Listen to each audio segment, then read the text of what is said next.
একজন বৃদ্ধের মৃত্যুর কিছুদিন পরে তার কক্ষ থেকে একজন সাংবাদিক একটি ডায়েরি পেল।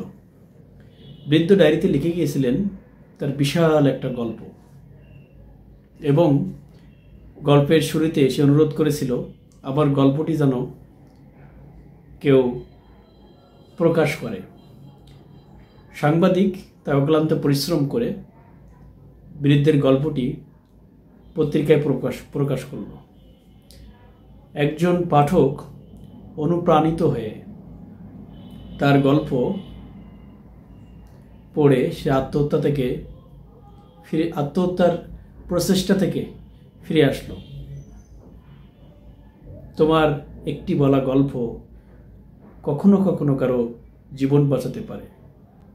তাই মুখ খোলো, কথা বলো।